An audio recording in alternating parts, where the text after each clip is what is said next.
बीवी का ससुराल। नीति की शादी को 1 साल हो चुका है और आज वो पहली बार बिना किसी बात पर अपनी सास से लड़ जाती है। बहुत सहन कर लिया मैंने, अब मैं नई बहू नहीं हूँ जो आप सब मुझे ऑर्डर देते रहेंगे और मैं उन्हें पूरा करती रहूंगी। और मैं अकेले ही क्यों घर का काम करूं? आपकी बेटी भी तो है, वो भी तो कर सकती है। अरे पर बहू तुझे हुआ क्या है?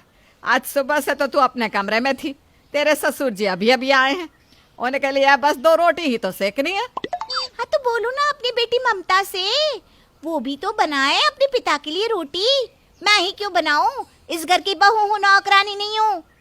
नीति मुंह बनाकर वहां से चली जाती है, जिसके बाद जानकी अपने पति के लिए खुद रोटियां बनाती है। इसी तरह से पूरा दिन बीत जाता है, पर नीति अपने कमरे से बाहर नहीं निकलती। और रात में जब सब खाने के लिए बैठते हैं तो नीति के ससुर पवन नीति से कहते हैं, दीदी बहू, दाल में नमक थोड़ा कम है, जरा रसोई घर से थोड़ा नमक तो ले आओ। अभी लाती हूँ। भाभी रसोई में जा रही हो तो एक प्याज भी काट लेना और नींबू भी ले आना, आज बहुत गर्मी है, और ठंडा पानी भी। एक बार में इतना सब कुछ नहीं ला सकती। अगर ठंडा पानी, नींबू, नमक, प्याज, मिर्ची सब कुछ चाहिए तो थोड़ा उठकर मेरे साथ किचन में चलो। तुम्हारी तरह मैं भी खाना खा रही हूँ, पर मैं भी बार बार खाने से उठकर किसी न किसी के लिए कुछ न कुछ लेकर आ रही हूँ ना। अरे भाभी, आप इतनी छोटी सी बात पर नाराज क्यों हो रही हैं?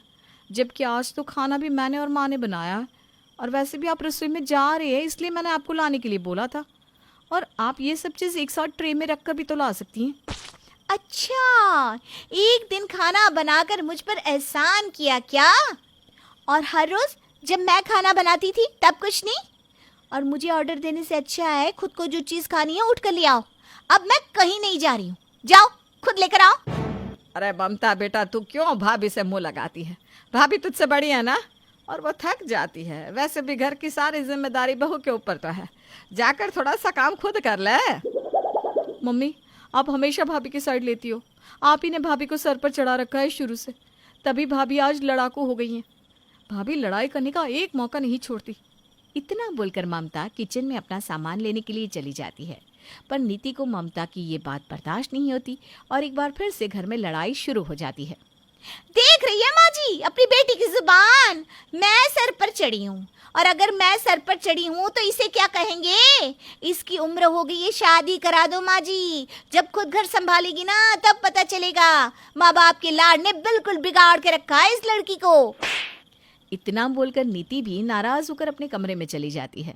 अब घर में आए दिन कलेश देखकर जानकी दुविधा में पड़ जाती है और एक दिन ममता को समझाते हुए कहती है, ममता बेटा, नीति तेरी भाभी है, वो तुझसे रिश्ते और उम्र में बड़ी है ना, इसलिए तुझे उसकी इज्जत करनी चाहिए। अगर वो तुझे कुछ कहती है तो उसकी बातों को अनसुना कर दे। हमेशा घर में लड़ाई अच्छा नहीं होता बेटा। माँ, मैं तो भाभी की इज्जत करती हूँ, इसलिए कुछ नहीं कहती, पर भाभी हमेशा मुझसे या आपसे लड़ती हैं। अगर भाभी को कोई नहीं मिलता तो वो अपना सारा गुस्सा भैया पर ही निकाल देती है। आखिर हम कब तक कॉम्प्रोमाइज़ करते रहेंगे? अरे ममता बेटा, मैंने तुझे कहा ना कैसा नहीं कहते।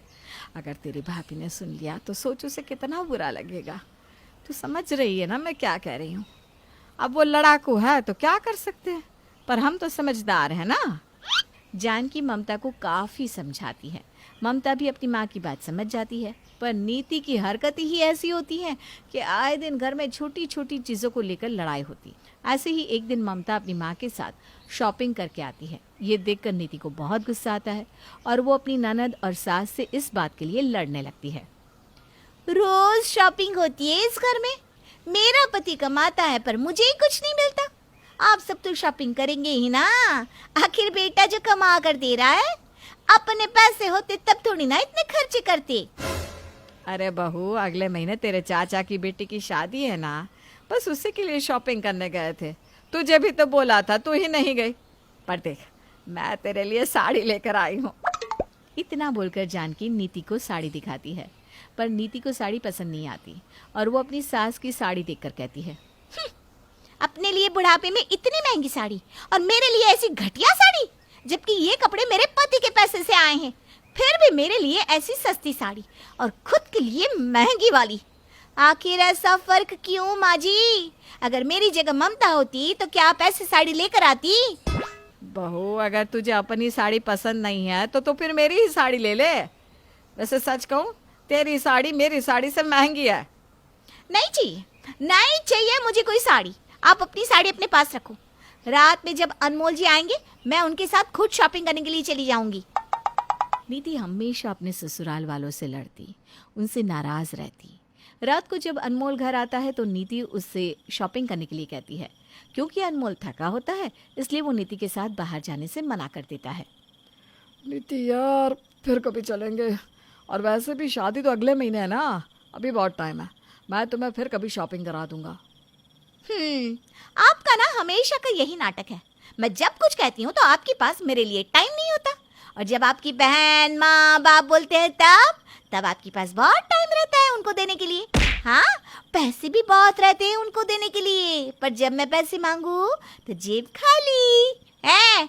मुझसे बहुत मत करना जब तक शॉपिंग ना करा दो। नीति अनमोल से भी नाराज हो जाती है।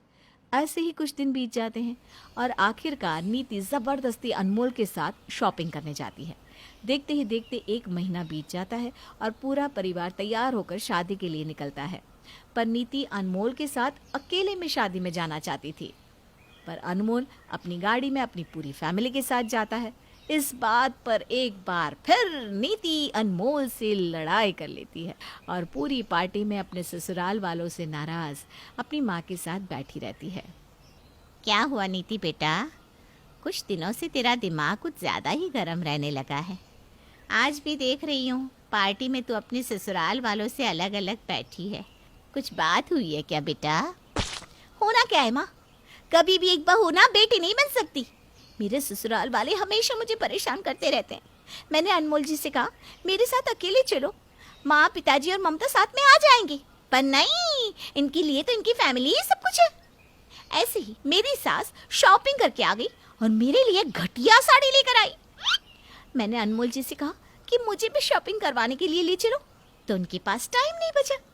तो क्या कर दिया है माँ मुझे ससुराल वालों ने, वो मुझे घर की बहू नहीं नौकरानी समझते हैं।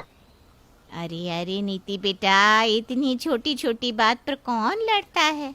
ऐसे लड़ने से घर के रिश्ते ही बिगड़ते हैं।